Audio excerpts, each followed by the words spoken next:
ఇట్లా పత్రికలో ఉన్నవి మీకు దొరికింది. అది గ్రూపులో తెలుగులో పోయిన వారం షేర్ చేసిన దాంట్లో ఉంటుంది. ఒకసారి చూడండి. సువార్త ప్రయాణములు అని ఉంటుంది. అది జాగ్రత్తగా ఈరోజు కూడా నేను ఒకటి షేర్ చేశాను ఈరోజు గ్రూపులో. అదేమంటే క్రొత్త నిబంధన కాలానుగుణ అమరిక దొరికింది. అది కూడా అది ఆల్మోస్ట్ ఈక్వలే. మీరు అవి ఎందుకు నేను గ్రూపులో మీరు చూడండి అంటున్నానంటే అవి చాలా పుస్తకాలలో నుంచి మనం వెతికి పెడుతున్నటువంటి విషయాలు. మీరు తర్వాత ఇవన్నీ ఒకవేళ ప్రింట్ తీసుకుంటే మంచిది, లేకపోతే అవి భద్రం ఉంచుకున్నా కానీ ఒక ఫోల్డర్ పెట్టుకొని భద్రం ఉంచుకున్నా కానీ మీకు మంచిదే. తర్వాత దొరకవు అవి అక్కడెక్కడో నుండి సేకరించి మేము బీజేపీ మహేష్ బాబు డి అంటే ఎవరు లెఫ్ట్ అయ్యాడు గ్రూప్ ఎవరు మనకి సరే. ఒక నిమిషం చూడండి. పోయిన వారం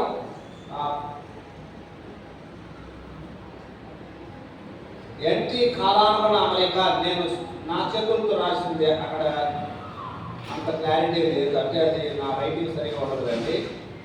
దాంట్లో తెలుగులో ఉంటుంది. అదంతా తెలుగులో దొరికిందా మీకు? అది ఎన్టీ కాలానుగుణ అమరిక నేను బోర్డు మీద రాసింది. అది జాగ్రత్తగా చూడండి. అది బోర్డు మీద ఏం రాశామంటే దాంట్లో ఓకే పైనంతా ఇయర్స్, ఆ తర్వాత కింద యాక్ట్స్ అని రాశాము. ACTS acts.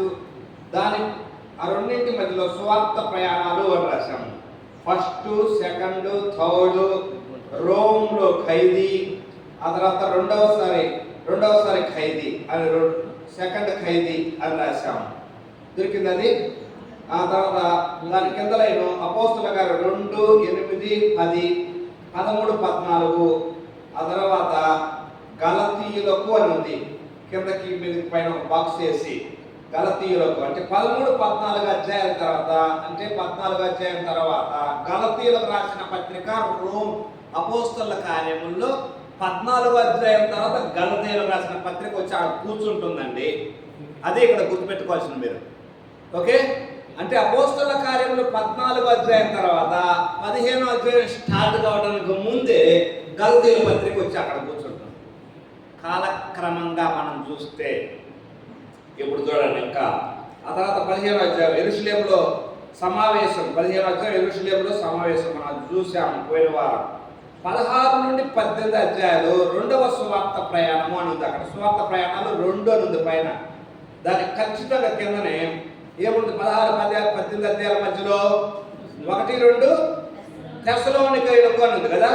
1, 2 తెస్సలోనిక అంటే 1, 2 తెస్సలోనికయులకు రెండవ సువార్త ప్రయాణంలో ఎప్పుడైతే పౌలు గారు రెండవ సువార్త ప్రయాణంలో ఉన్నప్పుడు ఆ తెస్సలోనిక రాసిన పత్రిక రాశాడు. తెస్సలోనిక రాసిన పత్రికలు ఆ కింద మీరు చూడండి. పత్రికలు రాసిన స్థలాలు అని ఉంది చూసారు కింద. గలతీయులు అనేటువంటిది అంత్యొకయలో ఉన్నప్పుడు రాశాడని, 1, 2 తెస్సలోనికలు కొరింథులో ఉన్నప్పుడు రాశాడని. ఓకే, అట్లానే 1, 2 కొరింథీ, 1వ కొరింథీ ఎఫెసులో ఉన్నప్పుడు, 2వ కొరింథీ మాసిదోనియాలో ఉన్నప్పుడు, రోమియోకు రాసిన పత్రిక కొరింథీలో ఉన్నప్పుడు, ఎఫెసీ, కొలస్సీ, ఫిలెమోను, ఫిలిప్పీ ఈ 4 పత్రికలు రోమ్లో ఉన్నప్పుడు. ఇక్కడ చూడండి. ఇప్పుడు మళ్ళీ అక్కడ పైకి రండి. ఒకసారి చూస్తే ఎఫెసీ, కొలస్సీ, ఫిలెమోను అనేటువంటి దానికి ముందు 1, 2 కొరింథీ ఇక్కడ ఎక్కడ ఉన్నాయి? 3వ సువార్త ప్రయాణంలో ఉన్నాయి 1, 2 కొరింథీ. చూసారా జాగ్రత్తగా? 3వ సువార్త ప్రయాణం ఇప్పుడు అపోస్తల కార్యాలు 18 నుండి 21 అధ్యాయాలలో 3వ సువార్త ప్రయాణం అంటుంది. ఓకే, 3వ సువార్త ప్రయాణం. ఆ సమయంలో 1, 2 కొరింథీ రాశాడు. 1వ కొరింథీ ఎక్కడ నుండి రాశాడు? మాసిదోనియా నుండి, ఎఫెసు నుండి. 2వ కొరింథీ మాసిదోనియా నుండి. అంటే 2 వేరు స్థలాలలో నుండి ఈ 2 పత్రికలు రాయడం జరిగింది. 1, 2 కొరింథీ. రోమియోకు రాసిన పత్రిక ఆయన కొరింథీలో ఉన్నప్పుడు రాశాడు. రోమియోకు అంటే రోమాలో ఉన్న సంఘానికి ఆయన కొరింథీలో ఉన్నప్పుడు 3వ సువార్త ప్రయాణంలో ఉన్నప్పుడు రాశాడు రోమియోకు రాసిన పత్రిక. అర్థమవుతుందా? ఎప్పుడైతే జైల్లో ఉన్నారో మొదటిసారి 27 అధ్యాయాల మధ్యలో అపోస్తలుల కార్యములు అక్కడ పడిపోతాయి. ఎఫెసీ, కొలస, ఫిలెమోను, ఫిలిప్పి. ఓకే, ఆ తర్వాత జైలు నుంచి రిలీజ్ అయ్యాడు, ఒకటోసారి రిలీజ్ అయ్యాడు, 1 తిమోతి రాశాడు, తీతుకు కూడా అప్పుడే రాశాడు. ఓకే, తిమోతి తీతు 2:67 కాలంలో రాశాడు. ఓకే రైట్, అప్పటికి అపోస్తలుల కార్యంలో అయిపోయింది. ఆ తర్వాత 2వ తిమోతి చూస్తే మీరు 2వసారి పౌలు గారు రోములో బంధించబడినప్పుడు 2వ తిమోతి రాశాడు. అందుకోసం 2వ తిమోతి చివరిలో ఏమంటాడంటే, నా పరుగు కడముట్టించుతనే అంటాడు. అక్కడ మంచి పోరాటము పోరాడితేనే అంటాడు. ఓకే, ఆ తర్వాత 68 అది ఇంకా 70లో యెరూషలేము నాశనం అయిపోయింది. ఓకే రైట్, మిగిలిన పత్రికలు ఎప్పుడు ఏ కాలంలో రాయబడినవి? 1 పేతురు 63-67 మధ్యలో రాశాడు, 1 పేతురు 60-63 మధ్యలో, 2 పేతురు 67-68 మధ్యలో, యోధా అదే రీతిగా ఇంకోటి ఏంటండి హెబ్రీయులకు రాసిన పత్రిక 67-68 మధ్యలో, అలా 1, 2, 3 యోహానులు 90 దగ్గరలో, ప్రకటన కూడా 90 అక్కడ చివరిలో అనమాట, మొదటి శతాబ్దం చివరిలో ఇది. ఓకే రైట్, కాబట్టి ఈ పత్రికలు అనేటువంటివి ఎక్కడ వచ్చి కూర్చుంటాయి అనేటువంటిది చాలా మనం అర్థం చేసుకోవాలి. ఒక్కొక్క పత్రిక ఒక్కొక్క సందర్భంలో అక్కడ ఉన్న సమస్యను బట్టి ఆ సమస్యల గురించి ప్రస్తావిస్తూ రాస్తా ఉన్నాడు పౌలు గారు.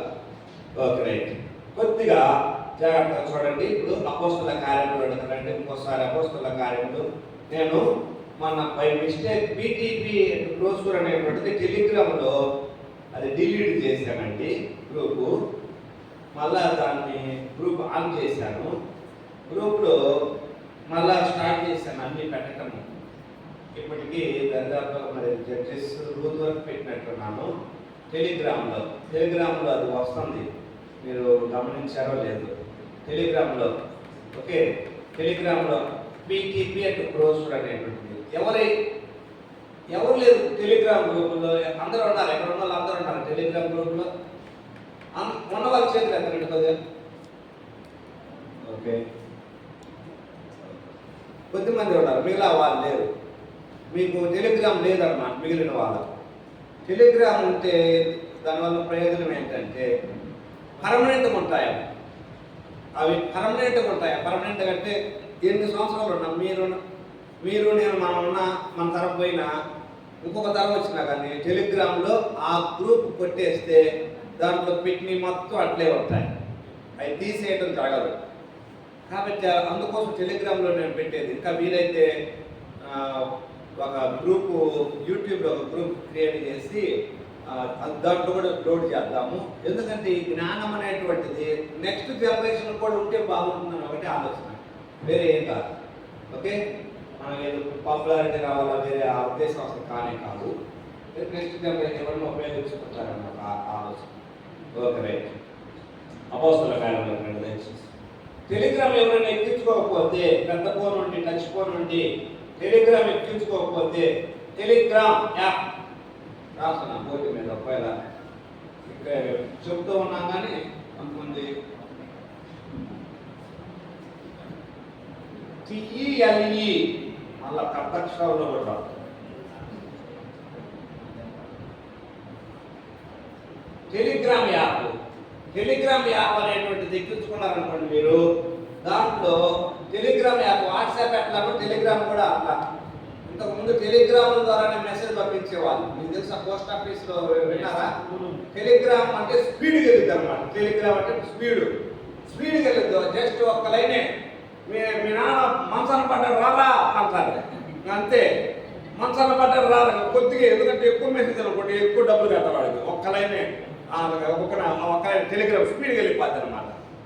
టెలిగ్రామ్ అంటే అది అట్లా ఆ పేరుతో పెట్టాడు, క్రియేట్ చేశాడు. ఎనివే ఆ యాప్ ఎక్కించుకోండి మీ ఫోన్లలో, యాప్ ఎక్కించుకోండి.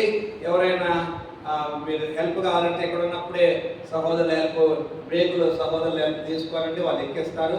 ఎక్కించుకున్న తర్వాత వచ్చే వారానికల్లా మీరు జస్ట్ నాకు నా నెంబర్ ఉంది, మీ మ్యాక్సిమం అందరి దగ్గర ఉంది, ఆ నెంబర్ రాస్తున్నాను. ఆ నెంబర్కి హాయ్ అని పెడితే సార్ మీ పేరు పెట్టి, ఓకే 944 164 75 45. ఓకే ఈ నెంబర్కి హాయ్ అని పెడితే మీ పేర్లు ఎక్కిస్తాను, నేను దాంట్లో ఎక్కిస్తాను. అవి మీకు ఉంటాయి, మీ తర్వాత వాళ్ళు ఏదైనా వాళ్ళు చూసుకోవచ్చు. అపోస్తల కార్యం. Okay right. పోయిన వారం మనం అపోస్తల కార్యం అంతా చూసాము. అయితే నేను ఈ రోజున మరొకసారి చూడాలనుకునేది ఏంటంటే, ఈ రోజున మరొకసారి ఎందుకు ఒకసారి రివ్యూ చేయాలనుకుంటానంటే, ఈ అపోస్తల కార్యముల్లో ఈ పత్రికలను వచ్చి పడతాయి కాబట్టి అందుకోసం మరొకసారి రివ్యూ చేస్తున్నాను. జస్ట్ రివ్యూ చేసి ముందుకు వెళ్తానండి. గలతీయ పత్రికలు, ఆ తర్వాత ఈ మ్యాక్సిమం ఈ సమ్మర్లో ఈ యొక్క పూర్తి చేయాలని నేను ప్రయత్నం చేస్తున్నాను. ఓకే రైసా? Okay right.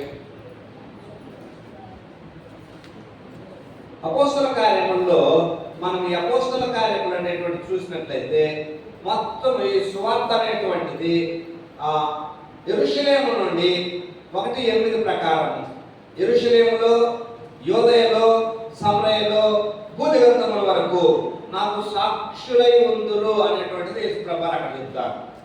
మీరు నాకు సాక్షులై ఉందురు. సాక్షులు అంటే యూ విల్ బి విట్నెసెస్, మ్యార్టిర్స్ అని మనం చెప్పాం. మ్యార్టిర్స్. ఓకే, మ్యార్టిర్స్ అంటే అసలు అర్థము హతసాక్షులు అన్నారు. హతసాక్షులు. ఓకే, దీంట్లో నుంచి వచ్చిన పదమే మార్చురి. మార్చురి విన్నారా? మార్చురి విన్నారా? దాంట్లో నుంచి వచ్చిన పదమే మార్చురి. మార్చురి అంటే ఏంటి? మార్చురి గవర్నమెంట్ హాస్పిటల్లో ఉంటుంది మార్చురి. శవాల గది. అది అంటే చనిపోయిన వాళ్ళు అక్కడ ఉంచుతారు, మార్చురీలో ఉంచుతారు. దాంట్లో నుంచి వచ్చిన గ్రీక్ పదము మ్యాస్టిర్ అనేటువంటిది. ఓకే, దాంట్లో నుంచి వచ్చిన పదమే మార్చురి అనేటువంటిది. అంటే దేవుడు ఏమన్నాడు అపోస్తల కార్యం 1:8లో, మీరు నా కోసం దేంట్లో వెళ్తారు? మీరు నా కోసం మార్చురులోకి వెళ్తారు. అది అక్కడ చెప్పింది దేవుడు. ఎగ్జాక్ట్గా అదే. You will be my martyrs. You will be my martyrs అంటే మీరు నాకు హతసాక్షులు. అంటే మీరు నా కొరకు ఎక్కడ చచ్చిపోతారు? యెరూషలేములో చచ్చిపోతారు, యూదయలో చచ్చిపోతారు, సమరయలో చచ్చిపోతారు, భూదిగంతముల వరకు వెళ్ళి చచ్చిపోతారు. అది ప్రభువు చెప్పింది. ఎగ్జాక్ట్గా అదే జరుగుతుంది మనకు. ఎక్కడ చనిపోయాడు పౌలు గారు? రోములో హతసాక్షి అయ్యాడా కాలేదా? పేతురు గారు ఎక్కడ చనిపోయాడు? రోములోనే శిలో తలకిందులుగా పెట్టేసి చంపేశారు. యెరూషలేములోనే యాకోబుని శిరచ్ఛేదన చేసి చంపలేదా 12వ అధ్యాయంలో? కాబట్టి యోహాను అపొస్తలుడు యోహాను ఎక్కడ దాకా వెళ్ళాడు? పద్మస్ ద్వీపం దాకా ఎక్కడ చచ్చిపోయాడు. అంటే యూ విల్ బి మ్యార్టిర్స్. అది అక్కడ యేసుప్రభు చెప్పింది. అంటే యేసుప్రభు ఏం చెప్పారంటే, నువ్వు ఈ కాలమందు రాజ్యం ఇస్తావా అంటే, no no no, you have to go to the మ్యాచ్రీ అన్నాడు. ఏమన్నాడు ఆయన? మీరు ఏదో రాజ్యం అంటున్నారు. నో, అట్లే కాదు, మీరు మార్చురి అనుభవం ఉంటేనే మీరు ఆ రాజ్యంలోకి వస్తారన్న. అది పాయింట్ చెప్పింది యేసుప్రభు చెప్పింది. అది మీకు మార్చురి అనుభవం ఉంటుంది, అది తప్పకుండా జరుగుతుంది. అప్పుడే మీకు ఆ రాజ్యంలో స్థానము, ప్లస్ ఆ రాజ్యంలో మీకు పదవులు అనేటువంటిది యేసుప్రభు చెప్పారు. ఎందుకంటే అది ఖచ్చితంగా నెరవేరింది. అపోస్తల కార్యం అదే చూస్తాం. కాబట్టి మనం అర్థం చేసుకోవాల్సింది ఏంటంటే, మినిస్ట్రీ అనేటువంటి దాంట్లో మనము ఏదో గొప్ప గొప్ప కార్యాలు అనేటువంటి చేయటం పక్కన పెట్టి చాలా అవస్థలు, చివరికి నిందల అవమానాలు ఒక్కొక్కసారి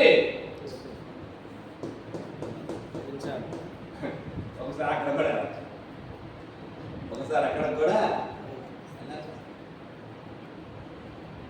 ఈ మధ్యకాలంలో ఒక దైవజనుడు మన రాష్ట్రంలో చంపబడ్డాడు. మీ అందరికీ తెలిసిందే. పేరు నేను ప్రస్తావించడం లేదు. చూడండి, ఎక్కడ తీసుకొని పెట్టారు ఆయన బాడీ మ్యాక్చురీలో పెట్టారు. ఓకే, కాబట్టి యేసుప్రభు చెప్పేది ఏంటంటే, మీరు హతసాక్షులు అవుతారు. ఆ ప్రకారమే ఈ అపోస్తల కార్యం మనం చూస్తాం. 1 నుండి 6 అధ్యాయాలు మొత్తం యెరూషలేములో బాగా సంఘం అంతా యెరూషలేములో అంత వ్యాపించింది. చాలా మంది ఆయన కోసం సాక్షులుగా నిలబడుతూనే ఉన్నారు. 1 నుండి 6 అధ్యాయాలు అంతా యెరూషలేములో. ఆ తర్వాత మళ్ళా సమరయ, తర్వాత యూదయ సరౌండింగ్ ప్రాంతాలలో అంత విస్తరిస్తుందా, సమరయ దాకా వెళ్తుంది. ఫిలిప్పు ద్వారా సమరయకు వెళ్ళిపోద్ది. ఆ సమరయంలోకి మోసుకొని పోతాడు ఫిలిప్పు. ఓకే, సమరయంలోకి తీసుకొని పోతాడు ఫిలిప్పు. ఆ తర్వాత మనం చూస్తే ఎప్పుడైతే పౌలు మారాడో ఇంక సువార్త ప్రయాణాలు మొదలవుతాయి. 9వ అధ్యాయంలో పౌలు మారతాడు, సువార్త ప్రయాణాలు మొదలయ్యి సువార్త ప్రయాణాల ద్వారా ఎక్కడ దాకా వెళ్తుంది సువార్త? సమరయ నుండి దాటిందా, సమరయ యెరూషలేము, ఆ తర్వాత యోదయ అంటే రెండవ సర్కిల్. మనం సర్కిల్స్ వేశానండి మీకు. ఫస్ట్ సర్కిల్ యెరూషలేము, ఆ రెండవ సర్కిల్ యోదయ, మూడవ సర్కిల్ సమరయ, ఆ తర్వాత నాలుగవ సర్కిల్ బూదిగంతులు. అంటే అంత్యోక్య నుండి సంఘము స్టార్ట్ అయిపోయింది, ఇంకా మొదలైపోయింది సువార్త ప్రయాణాల ద్వారా అనేక ప్రాంతాలకు వెళ్ళడం స్టార్ట్ అయింది. సువార్త ప్రయాణాలు అనేటువంటి మిషనరీ జర్నీస్ అనేటువంటి మ్యాప్ని పంపించి చూడండి. మీకు గ్రూప్లో మ్యాప్లు కూడా పంపించాను. మన బైబిల్లో ఆ మ్యాప్లు సరిగా లేవు, ఇంగ్లీష్ బైబిల్స్ సరిగా ఉంటాయి. మీరు కొన్ని యాజ్ ఏ బైబిల్ స్టూడెంట్స్గా కొన్ని మెటీరియల్ మీ అంతటా మీరే సేకరించుకోవాలి.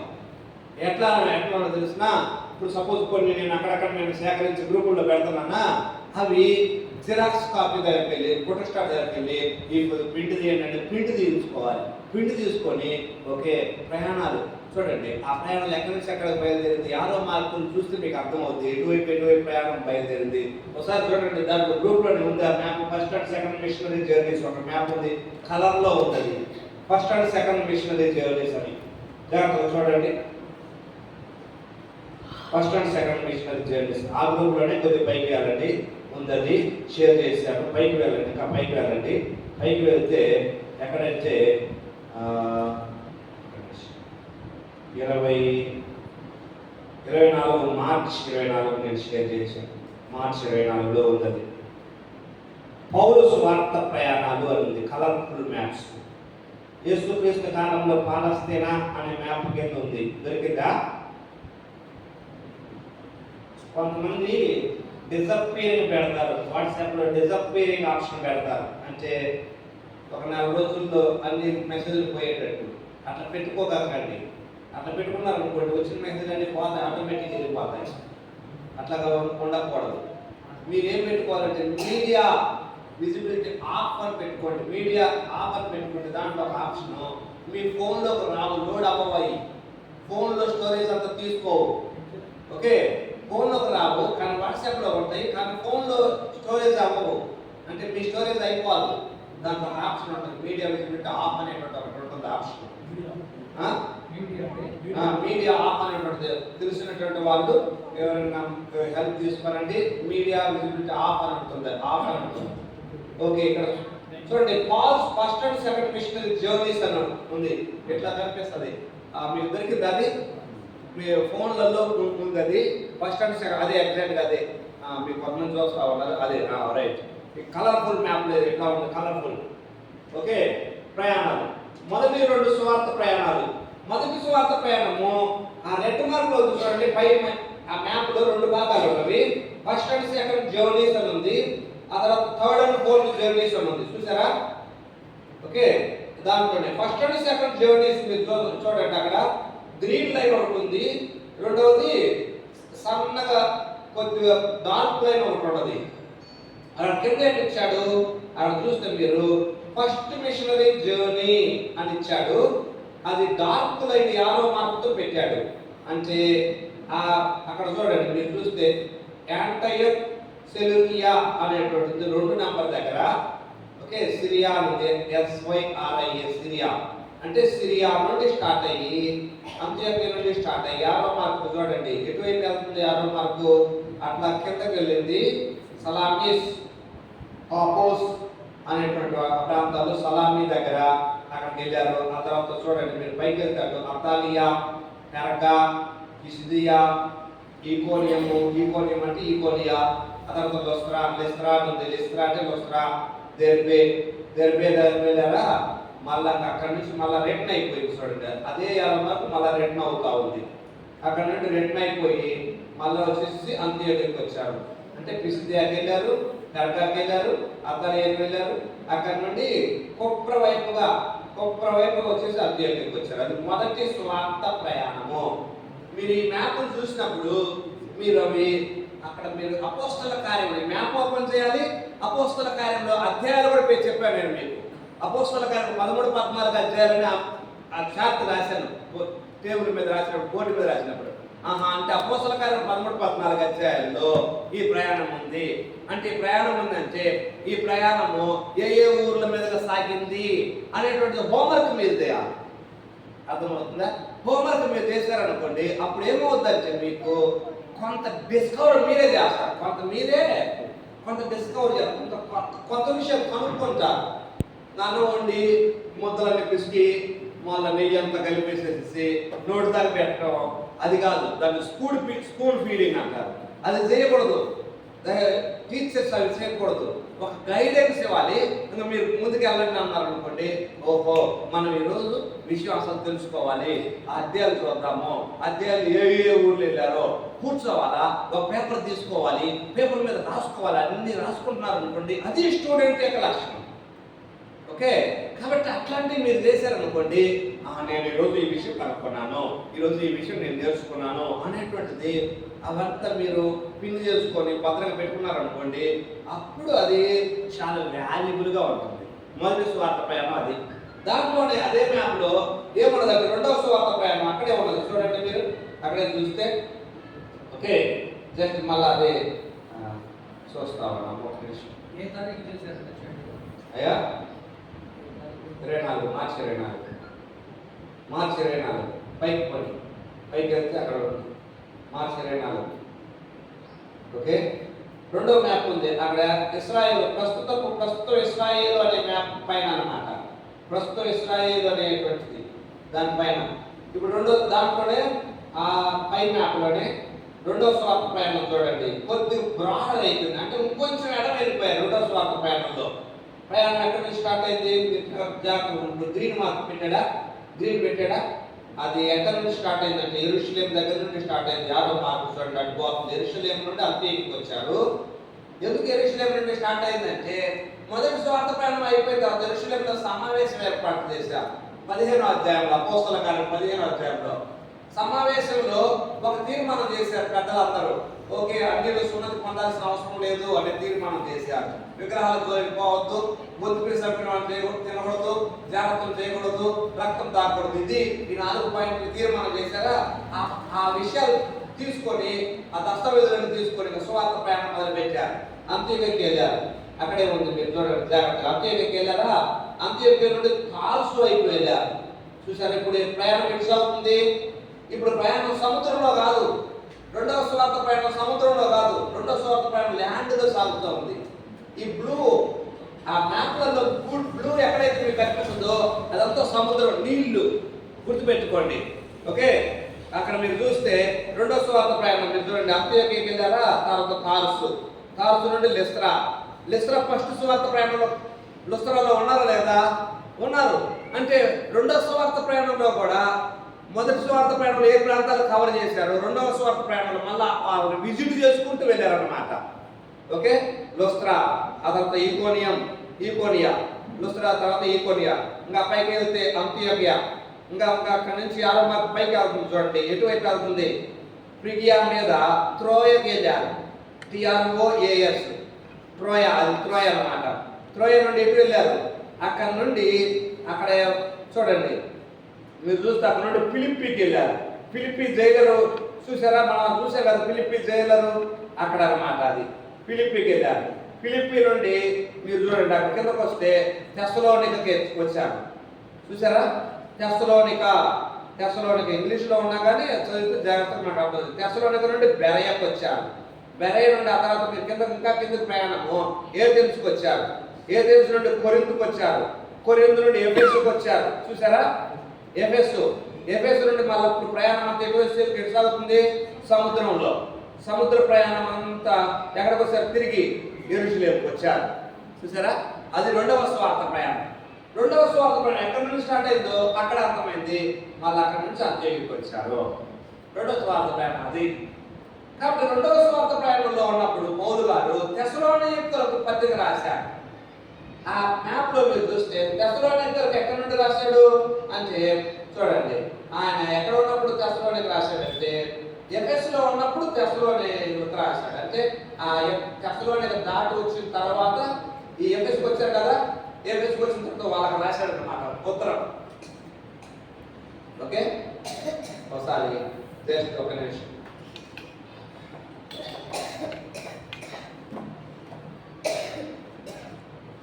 సారీ, నేను ఎఫెస్లో అన్నాను, కొరింథులో ఉన్నప్పుడు. కొరింథు చూడండి, అక్కడ కొరింథులో తెస్సలోనిక దాటి కిందకు వస్తే ఏ తెలుసుకు వస్తారు, ఏ తెలుసుకుంటే కొరింథుకు వస్తారు. అంటే ఆల్రెడీ తెస్సలోనికలో పని జరిగించాడు. తెస్సలోనికలో పని జరిగించిన తర్వాత ఈ కిందకు వచ్చిన తర్వాత కొరింథుకి ఎప్పుడైతే వచ్చాడో కొరింథుకి వాళ్ళ గురించి ఆ విషయాలన్నీ రాస్తా ఉన్నాడు. వాళ్ళ విషయమై పత్రికలు 2 పత్రికలు రాశాడు పౌలు. ఓకే, దొరికిందా మీకు? దొరికింది మ్యాప్ అవి. కాబట్టి అవి మ్యాప్లు మనం పాటిస్తా ఉన్నాం, మనం చూస్తున్నాం అనుకోండి, ఒక అర్థవంతంగా ఉంటుంది మనకి.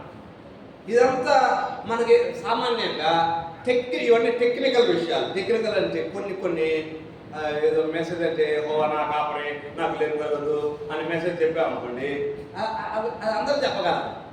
అవునా కదా? అవి అందరూ చెప్పగలరు, ఎవరైనా చెప్పగలరు. చదువుకున్నా చెప్పగలరు, చదువు లేకపోయినా చెప్పగలరు, ఆత్మ నడిపింపుని బట్టి. కానీ టెక్నికల్ విషయాలు అనేటువంటి ఇవన్నీ ఎవరు నేర్చుకోగలరు? ఓన్లీ స్టూడియస్, అంటే ఎవరైతే చదువు నేర్చుకోవాలనేటువంటి జిజ్ఞాస ఉంటుంది చూడండి, నేర్చుకోవాలా, ఏదో ఒకటి విషయం నేర్చుకోవాలని ఆ తపన ఉంటుంది చూడండి, వాళ్ళు మాత్రమే ఇవి తెలుసుకోగలరు. చూడండి, ఆ మ్యాప్లు ఫాలో అయినప్పుడు ఓకే కొరింథు నుండి రాశారంటున్నాము. కొరింథు అనేటువంటిది ఎక్కడ ఉంది? ఓకే, కొరింథు కింద ఉంది. కానీ ఆ తెస్సలోనిక ఏడుంది? ఆ ప్రయాణంలో ఆల్రెడీ తెస్సలోనిక దాటి వచ్చారు. అంటే దాటి వచ్చి కిందకు వచ్చిన తర్వాత, అంటే ఇక్కడ కాలంలో వచ్చిన తర్వాత, ఇక్కడ నుండి ఎఫెసుకు పోయే ముందు, అంటే ఇక్కడ నుండి బయలుదేరే ముందు, ఇక్కడ ఉన్నప్పుడు ఆయన విషయాలు ఏం తెలుస్తున్నాయి?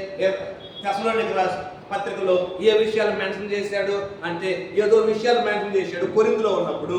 ఆ విషయాలన్నిటి గురించి ఆయన తెలిసినప్పుడు వాటి గురించి ఇదిగో వివరణ నేను మీకు రాస్తున్నాను, వాటి గురించి ఎక్స్ప్లెనేషన్ నేను మీకు ఇస్తున్నాను అని వాటి గురించి రాస్తున్నాను. మీకు ఇప్పుడు అర్థమవుతుందా? కొద్దిగా ఉపయోగకరంగా ఉంటుందని నా యొక్క ప్రయత్నం ఇదంతా. ఎందుకు ఆ ప్రయత్నాలు? ఎందుకంటే ఓహో కొరింథులో ఉన్నప్పుడు ఓకే రెండవ రాకడ గురించి, లేకపోతే ప్రభు దినముల గురించి, సంఘం ఎంత పడేదో వీటన్నిటి గురించి అక్కడ వాళ్ళు అనుకునే విషయాలన్నీ పౌలుకు తెలిసాయి. వాటి గురించి రాస్తా ఉన్నాడు. ఇందాక మనం మాట్లాడుకోవడం గలతీయులకు రాసిన పత్రిక, యెరూషలేములో 50వ సంవత్సరంలో అక్కడ యెరూషలేము సమావేశం ఏర్పడక ముందే గలతీయులకు రాసిన పత్రికలో వచ్చిన సమస్య ఏంటంటే దేని గురించి డీల్ చేస్తున్నాడంటే, కొందరు మీరు సున్నతి పొందాలా, సున్నతి పొందితేనే మీరు విశ్వాసం ఉన్నట్టు, రక్షణ పొందినట్టు అనేటువంటి విషయం మాట్లాడుతుంటే, అబ్రాహాము ఎప్పుడు సున్నతి పొందాడు?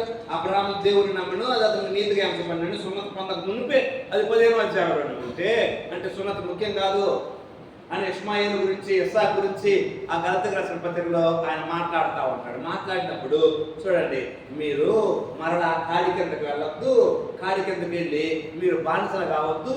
కాబట్టి మీరు విశ్వాసం వలన నీతిమంతులుగా అవుతున్నారు, కానీ సున్నతి పొందకపోవడం వల్ల పొందకపోవడం ఏమీ లేదు. కాబట్టి ఆ కాడి కిందకు మళ్ళా వెళ్ళొద్దని ఆయన రాస్తా ఉంటాడు. అర్థమవుతుందా?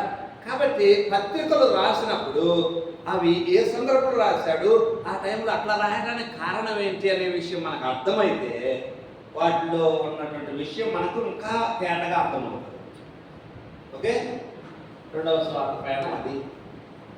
మూడవ స్వార్థ ప్రయాణం ఒకసారి చూడండి, అక్కడ మరలా రెండవ స్వార్థ ప్రయాణంలో ఉన్నప్పుడు ఈ 1-2 తెస్సలోనికలకు రాసిన పత్రికలు రాయడం జరిగింది.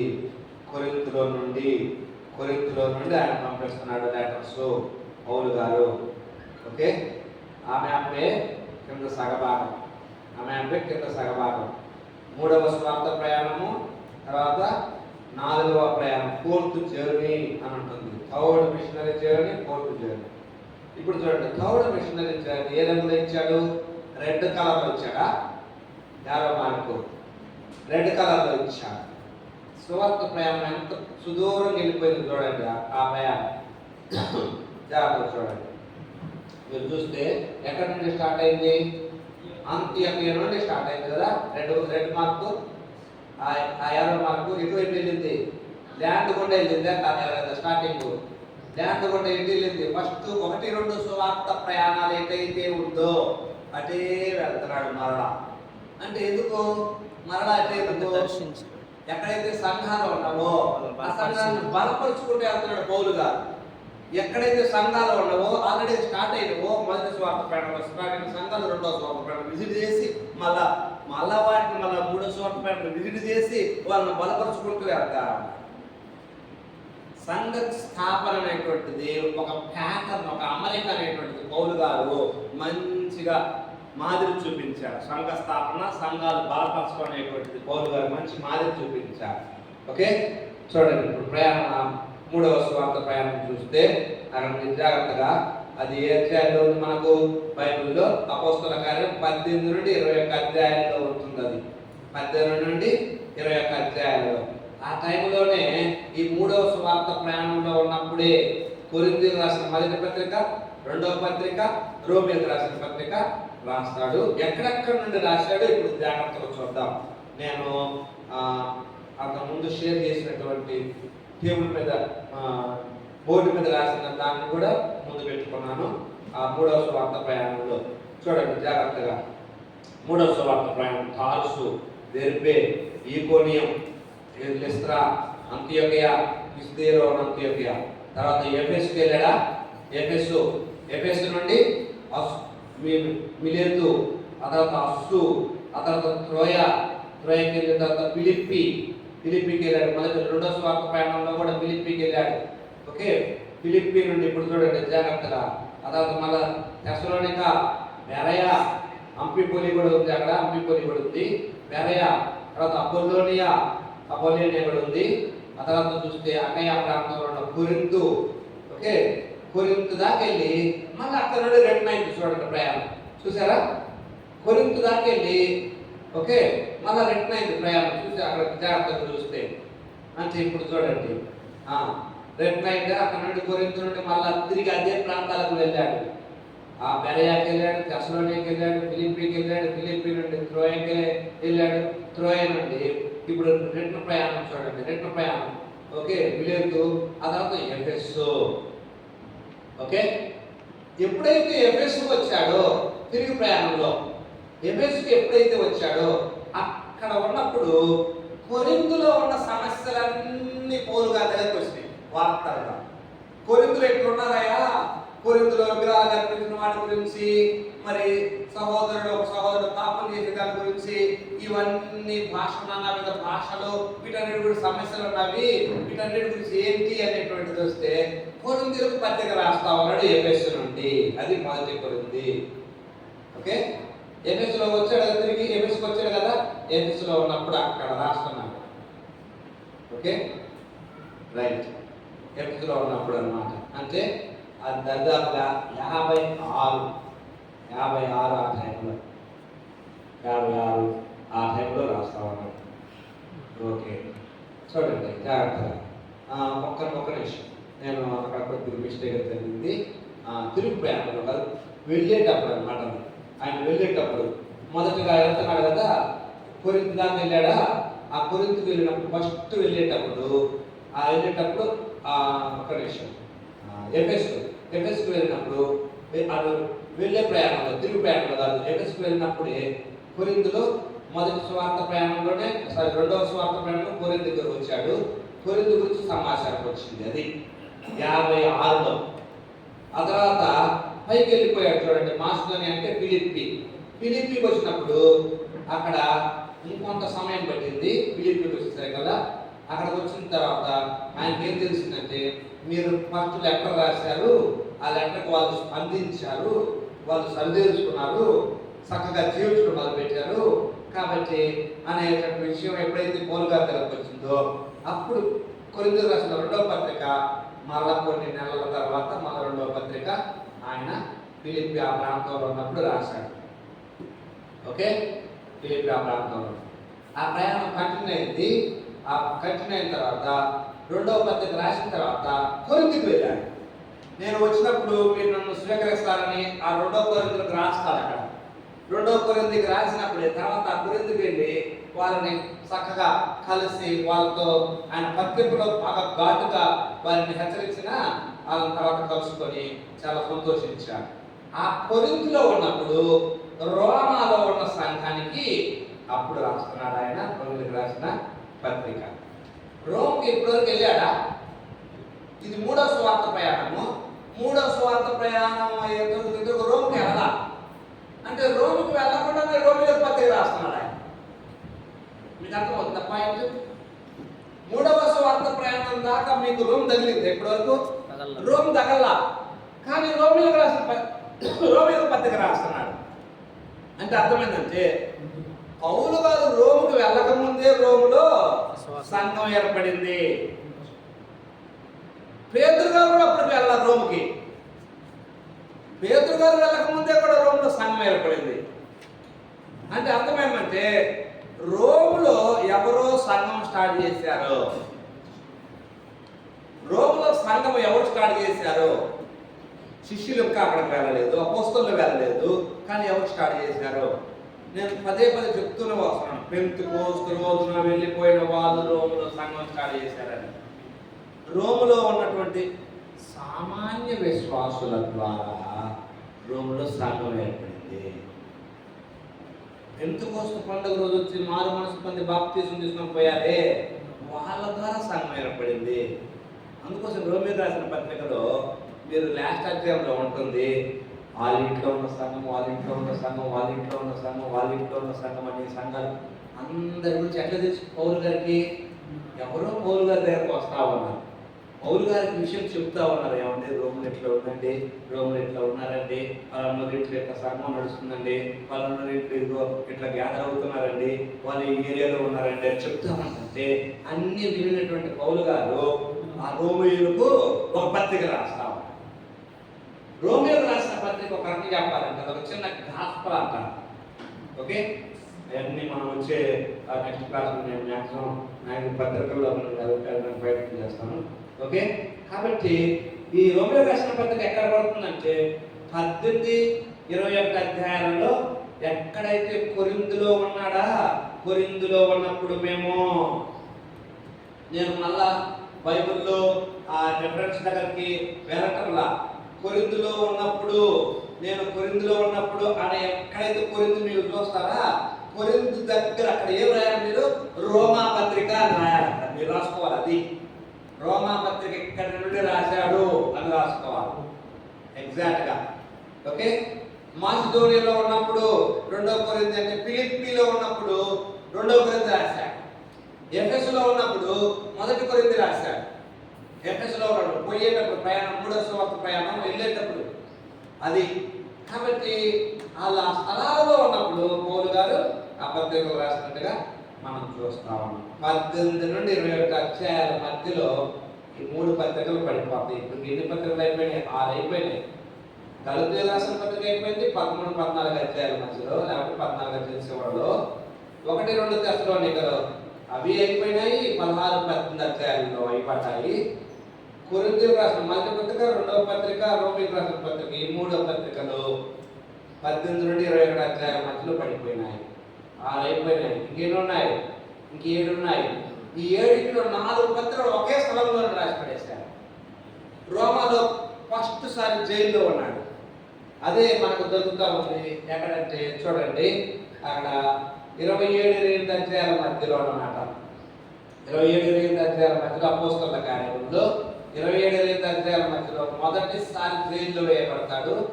ఎఫెసీయులకు, కొలస్సీయులకు, ఫిలెమోను, ఫిలిప్పీలకు రోమ్ నుండి రాస్తున్నాడు. ఈ పత్రికలో 4 అయిపోయింది.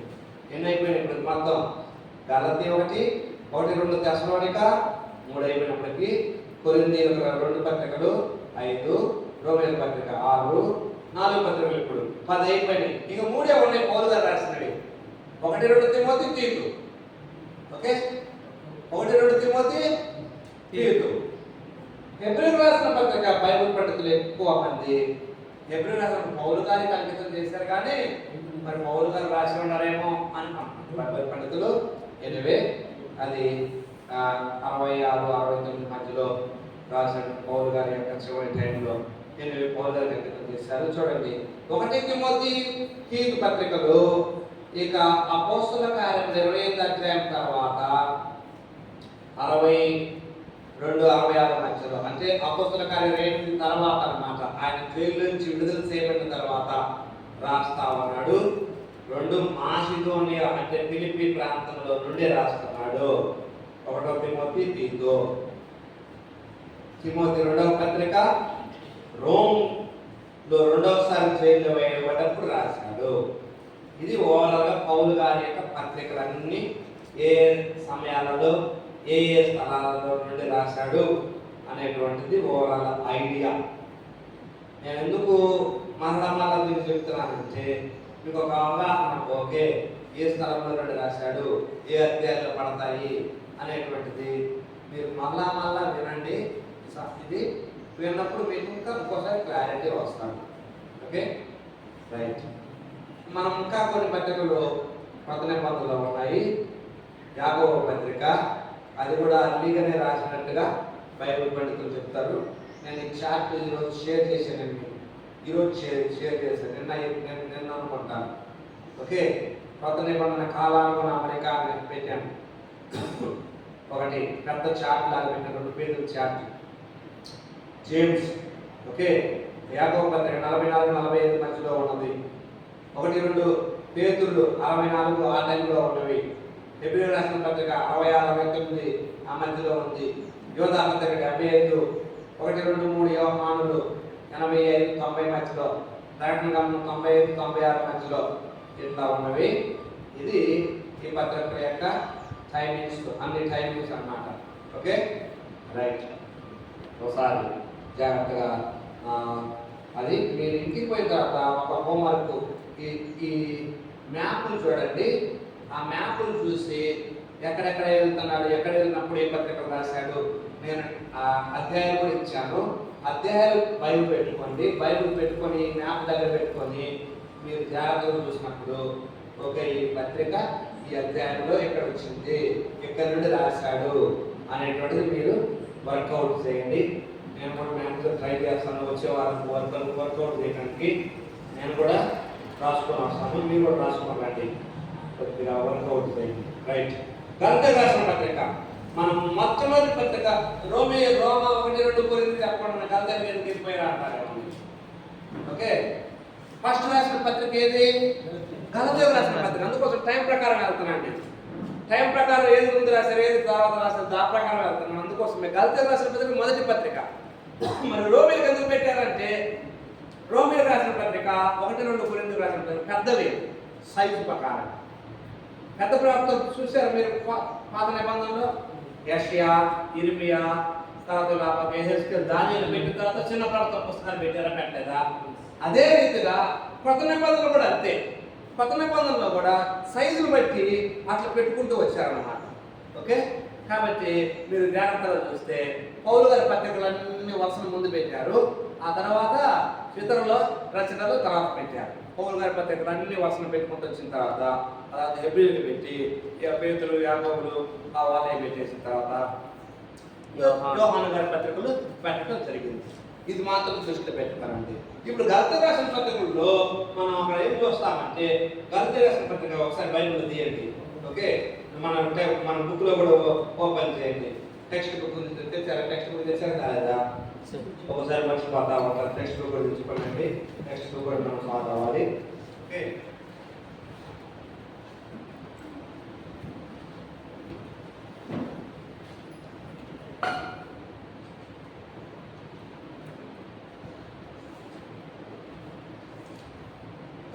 గలతీయులకు రాసిన పత్రిక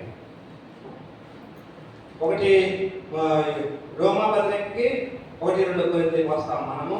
అయితే మనం కాలానుగుణంగా వెళ్తున్నాం కాబట్టి అందుకోసం గలతీయులకు రాసిన పత్రిక నేను గలతీ ముందు తీమని చెప్తాను. Okay right. చూడండి జాగ్రత్త. గలతీయులకు రాసినటువంటి పత్రికలో మనం ముఖ్యంగా చూసేది ఏమిటంటే, పౌలు గారి యొక్క అపోస్తలత్వాన్ని వాళ్ళు ప్రశ్నిస్తారు. పౌలు గారి అదేమో అపోస్తలు కాదని యూదులే అపోస్తలత్వాన్ని ప్రశ్నిస్తారు.